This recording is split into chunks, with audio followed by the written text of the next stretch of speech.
Hi friends, the one and only Ivan, pages 90 through 100. Elephant jokes. Ivan, Bob, I blink. The dawn sky is a smudge of gray flecked with pink, like a picture drawn with 2 crayons. I can just make out Ruby in the shadows, waving hello with her trunk. Are you awake? Ruby asks.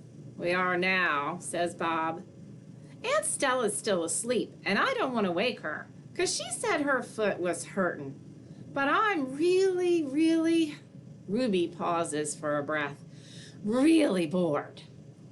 Bob opens one eye. You know what I do when I'm bored? What? Asks Ruby eagerly. Bob closes his eye. I sleep. It's a little early, Ruby, I say.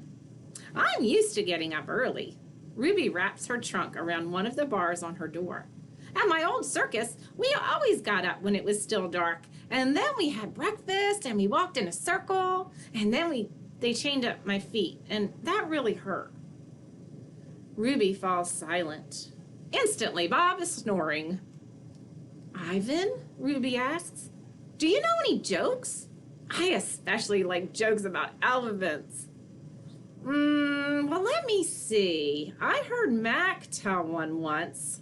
I yawn. How can you tell that an elephant has been in the refrigerator? How? By the footprints in the butter. Ruby doesn't react. I sit up on my elbows, trying not to disturb Bob. Get it? What's a refrigerator? Ruby asks. It's a human thing, a cold box with a door. They put food inside. They put food in the door? Or food in the box? And is it a big box? Ruby asks, or a little box? I can see this is going to take a while, so I set up all the way. Bob slides off, grumbling. I reach for my pencil, the one I snapped in half with my teeth. Here, I say, I'll draw you a picture of one.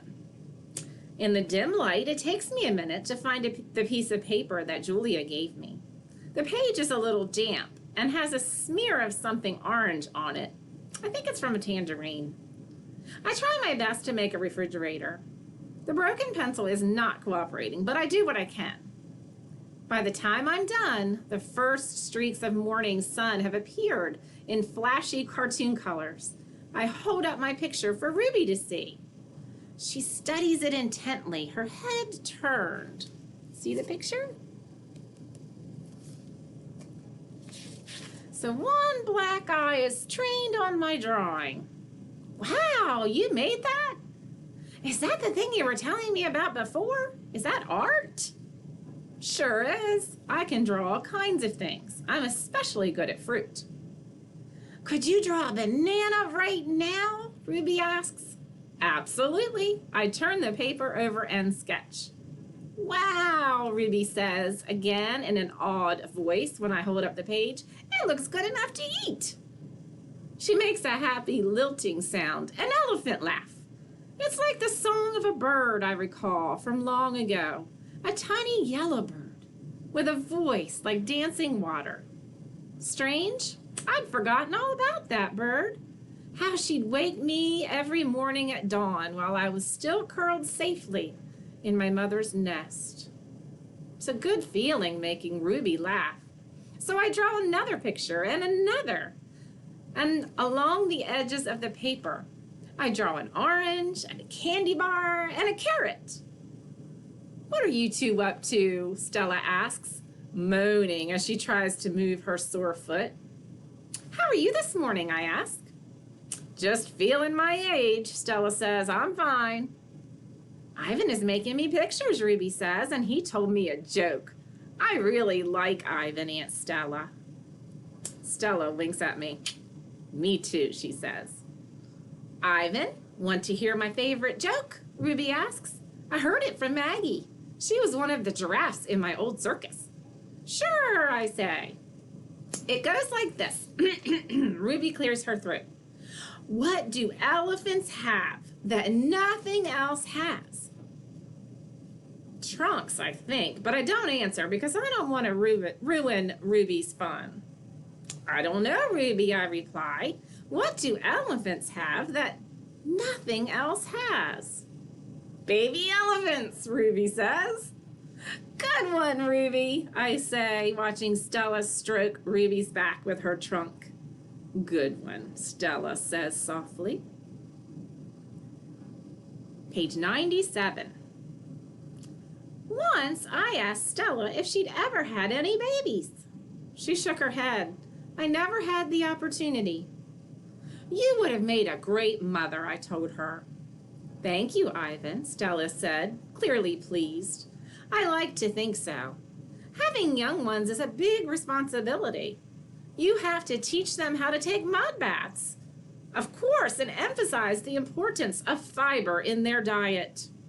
She looked away, contemplating. Elephants are excellent at contemplating. I think the hardest part of being a parent, Stella added after a while, would be keeping your babies safe from harm, protecting them. The way silverbacks do in the jungle, I said.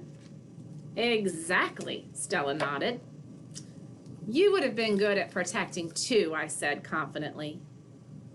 I'm not so sure, Stella said, gazing at the iron bars surrounding her. I'm not so sure. Mac and George are chatting while George cleans one of my windows. George, Mac says, frowning, there's something wrong with the parking lot.